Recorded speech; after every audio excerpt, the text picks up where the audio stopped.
নমস্কার, ইচ্ছে উড়ানে সকলকে স্বাগত। আজ আমরা শরৎচন্দ্র চট্টোপাধ্যায়ের একটি গল্পের সঙ্গে থাকব। গল্পটির নাম লালু। শুনতে থাকুন। ছেলেবেলায় আমার এক বন্ধু ছিল, তার নাম লালু। অর্ধশতাব্দী পূর্বে, অর্থাৎ সে এতকাল পূর্বে যে তোমরা ঠিকমতো ধারণা করতে পারবে না। আমরা একটা ছোট বাংলা স্কুলের এক ক্লাসে পড়তাম। আমাদের বয়স তখন 10-11। মানুষকে ভয় দেখাবার, জব্দ করবার কত কৌশলই যে তার মাথায় ছিল তার ঠিকানা নেই। ওর মাকে রবারের সাপ দেখিয়ে একবারে এমন বিপদে ফেলেছিল যে তিনি পা মচকে প্রায় 7-8 দিন খুঁড়িয়ে চলতেন। তিনি রাগ করে বললেন ওর একজন মাস্টার ঠিক করে দিতে। সন্ধেবেলায় এসে পড়াতে বসবেন, ও আর উপদ্রব করবার সময় পাবে না। শুনে লালুর বাবা বললেন, না না, তার নিজের কখনো মাস্টার ছিল না। নিজের চেষ্টায় অনেক দুঃখ সয়ে লেখাপড়া করে এখন তিনি একজন বড় উকিল। ইচ্ছে ছিল ছেলেও যেন তেমনি করে বিদ্যা লাভ করে, কিন্তু শর্ত হলো এই যেবার লালু ক্লাসের পরীক্ষায় প্রথম না হতে পারবে, সেবার থেকেই ওর বাড়িতে পড়াশুনোর টিউটর থাকবে। সে যাত্রা লালু পরিত্রাণ পেলে, কিন্তু মনে মনে রইল ওর মার পরে চটি। কারণ উনি তার ঘাড়ে মাস্টার চাপানোর চেষ্টায় ছিলেন। সে জানত বাড়িতে মাস্টার ডেকে আনা আর পুলিশ ডেকে আনা সমান। লালুর বাপ ধনী গৃহস্থ। বছর কয়েক হলো পুরনো বাড়ি ভেঙে তেতলা বাড়ি করেছেন। সেই অবধি লালুর মায়ের আশা গুরুদেবকে এ বাড়িতে এনে তাঁর পায়ের ধুলো নেন, কিন্তু তিনি বৃদ্ধ, ফরিদপুর থেকে এত দূরে আসতে রাজি হন না। কিন্তু এইবার সেই সুযোগ ঘটেছে। স্মৃতিরত্ন সূর্যগ্রহণ উপলক্ষে কাশী এসেছেন। সেখান থেকে লিখে পাঠিয়েছেন ফেরবার পথে নন্দরানীকে আশীর্বাদ করে যাবেন। লালুর মার আনন্দ আর ধরে না, উদ্যোগ আয়োজনে ব্যস্ত। এতদিনে মনস্কামনা সিদ্ধ হবে, গুরুদেবের পায়ের ধুলো পড়বে, বাড়িটা পবিত্র হয়ে যাবে। নিচের বড় ঘরটা থেকে আসবাবপত্র সরানো হলো। নতুন ফিতের খাট, নতুন শয্যা তৈরি হয়ে এলো। গুরুদেব শোবেন। এই ঘরেরই এক কোণে তার পুজো আহ্নিকের জায়গা হলো, কারণ তেতলার ঠাকুর ঘরে উঠতে নামতে তার কষ্ট হবে। দিন কয়েক পরে গুরুদেব এসে উপস্থিত হলেন। কিন্তু কি দুর্যোগ! আকাশ ছেয়ে কালো মেঘের ঘটা, যেমন ঝড় তেমনি বৃষ্টি, তার আর বিরাম নেই। এদিকে মিষ্টান্নাদি তৈরি করতে, ফল ফুল সাজাতে লালুর মা নিঃশ্বাস নেবার সময় পান না। তারই মধ্যে স্বহস্তে ঝেড়ে ঝুড়ে মশারি গুঁজে দিয়ে বিছানা করে গেলেন। নানা কথাবার্তায় রাত হয়ে গেল। পথশ্রমে ক্লান্ত গুরুদেব আহারাদি সেরে শয্যা গ্রহণ করলেন। চাকর বাকর ছুটি পেল। সুকোমল শয্যার পারিপাট্যে প্রসন্ন গুরুদেব মনে মনে নন্দরানীকে আশীর্বাদ করলেন। কিন্তু গভীর রাতে অকস্মাৎ তাঁর ঘুম ভেঙে গেল। ছাদ চুঁইয়ে মশারি ফুঁড়ে তার সুপরিপুষ্ট পেটের ওপর জল পড়ছে। উহ, কি ঠান্ডা সে জল! শশব্যস্তে বিছানার বাইরে এসে পেটটা মুছে ফেললেন। বললেন, নতুন বাড়ি করলে নন্দরানী, কিন্তু পশ্চিমের কড়া রোদে ছাদটা এর মধ্যেই ফেটেছে দেখছি। ফিতের খাট ভারী নয়, মশারি শুদ্ধ, সেটা ঘরের আর এক ধারে টেনে নিয়ে গিয়ে আবার শুয়ে পড়লেন। কিন্তু আধ মিনিটের বেশি নয়। চোখ দুটি সবে বুঝেছেন, অমনি 2-4 ফোঁটা তেমনি ঠান্ডা জল টপ টপ করে পেটের ঠিক সেই স্থানটির ওপরেই ঝরে পড়ল। স্মৃতিরত্ন আবার উঠলেন, আবার খাট টেনে অন্য ধারে গেলেন। বললেন, ইহ, ছাদটা দেখছি এ কোণ থেকে ও কোণ পর্যন্ত ফেটে গেছে। আবার শুলেন। আবার পেটের ওপর জল ঝরে পড়ল।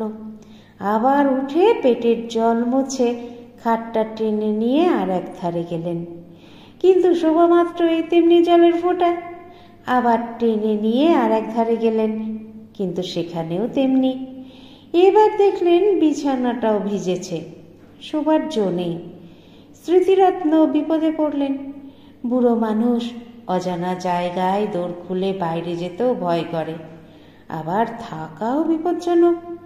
কি জানি, ফাটা ছাদ ভেঙে হঠাৎ মাথায় যদি পড়ে। ভয়ে ভয়ে দোর খুলে বারান্দায় এলেন। সেখানে লণ্ঠন একটা জ্বলছে বটে, তবে কেউ কোথাও নেই। ঘোর অন্ধকার, যেমন বৃষ্টি তেমনি ঝোড়ো হাওয়া। দাঁড়াবার জো কি? কোথায় চাকর বাকর, কোন ঘরে তারা শোয়, কিছুই জানেন না তিনি। চেঁচিয়ে ডাকলেন, কিন্তু কারো সাড়া মিলল না। একধারে একটা বেঞ্চি ছিল, লালুর বাবার গরিব মক্কেল যারা, তারাই এসে বসে। গুরুদেব অগত্যা তাতেই বসলেন। আত্মমর্যাদার যথেষ্ট লাঘব হলো, অন্তরে অনুভব করলেন, কিন্তু উপায় কি?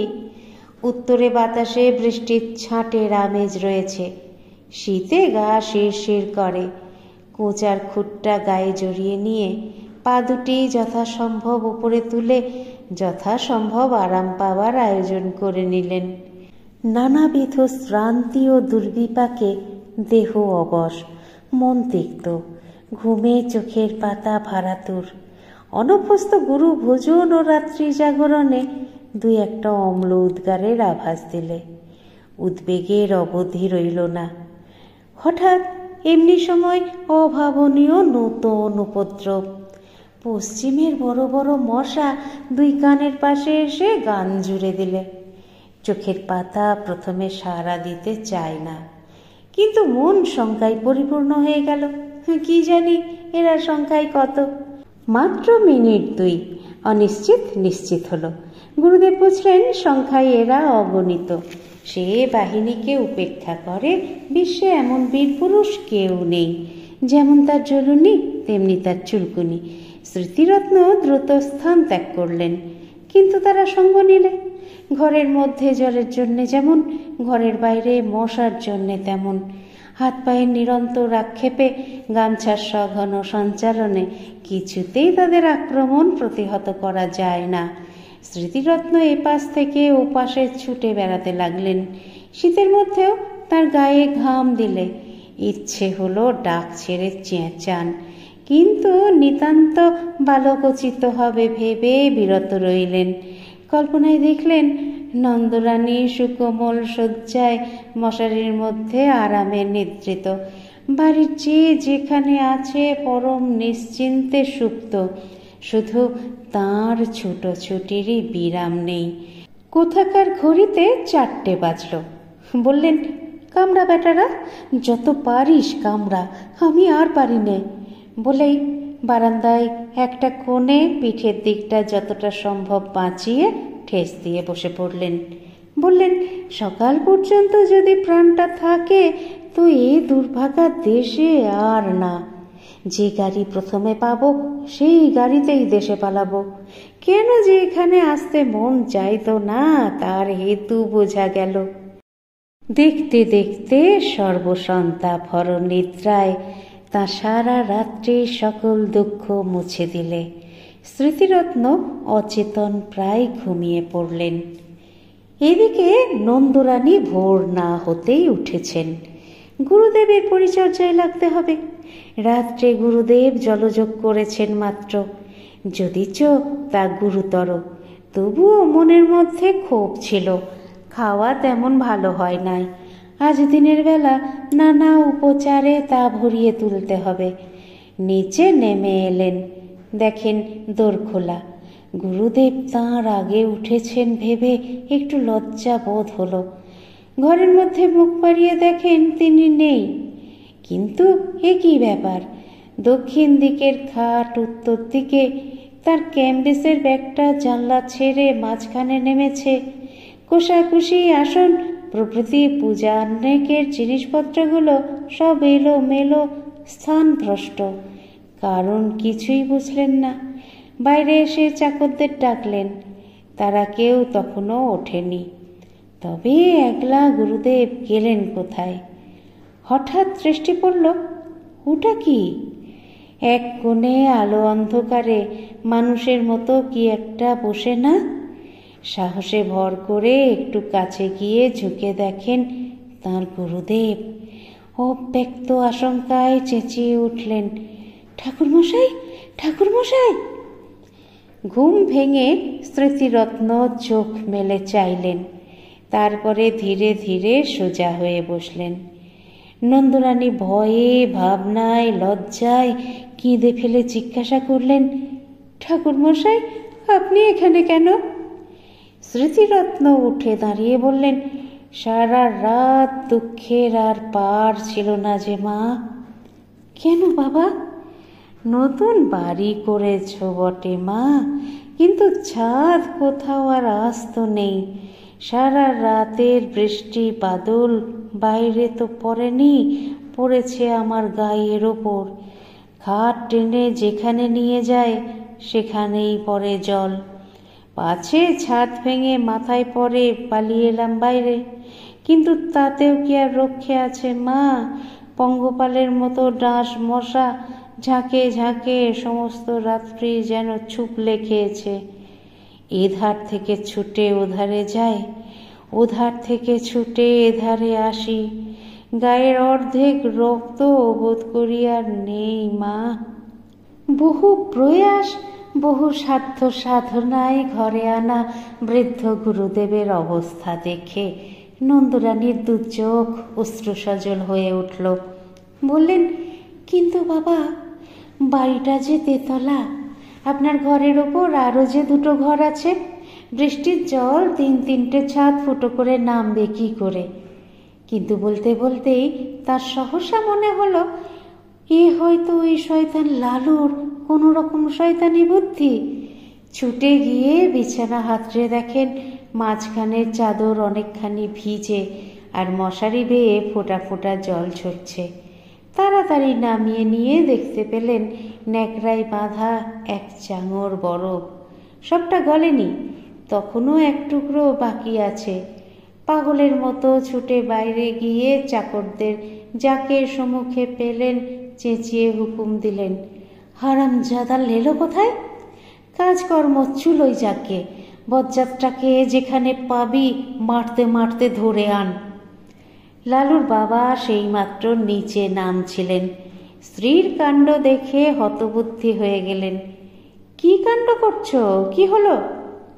নন্দরানী কেঁদে ফেলে বললেন, হয় তোমার ওই লেলোকে বাড়ি থেকে তাড়াও, না হয় আজই আমি গঙ্গায় ডুবে এ মহাপাতকের প্রায়শ্চিত্ত করব।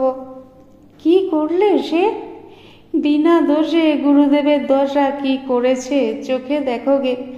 তখন সবাই গেলেন ঘরে। নন্দরানী সব বললেন, সব দেখালেন। স্বামীকে বললেন, হে দস্যি ছেলেকে নিয়ে ঘর করব কি করে তুমি বলো? গুরুদেব ব্যাপারটা সমস্ত বুঝলেন। নিজের নির্বুদ্ধিতায় বৃদ্ধ হা হা করে হেসে ফেললেন। লালুর বাবা আরেকদিকে মুখ ফিরিয়ে দাঁড়িয়ে রইলেন। চাকররা এসে বললে, লালু বাবু কোঠি মে নেহি হ্যায়। আর একজন এসে জানালে সে মাসিমার বাড়িতে বসে খাবার খাচ্ছে, মাসিমা তাকে আসতে দিলেন না। মাসিমা মানে নন্দর ছোট বোন, তার স্বামীও উকিল, সে অন্য পাড়ায় থাকে। এরপরে লালু দিন 15 আর এবারে ত্রিসীমানায় পা দিলে না। আপনাদের মতামত আমাকে সমৃদ্ধ করে, তাই অবশ্যই বলবেন আজকের গল্প পাঠ আপনাদের কেমন লাগলো। যারা চ্যানেলটিকে সাবস্ক্রাইব করেছেন তাদের অসংখ্য ধন্যবাদ। আর যারা এখনো পর্যন্ত সাবস্ক্রাইব করেননি তারা একটু কষ্ট করে সাবস্ক্রাইব করে নিয়ে সঙ্গে থাকুন না প্লিজ। একটু লাইক, শেয়ার এগুলো নিশ্চয়ই বলে দিতে হবে না। সুস্থ থাকবেন, সুন্দর থাকবেন আর অপেক্ষা রাখবেন পরবর্তী গল্পের। নমস্কার।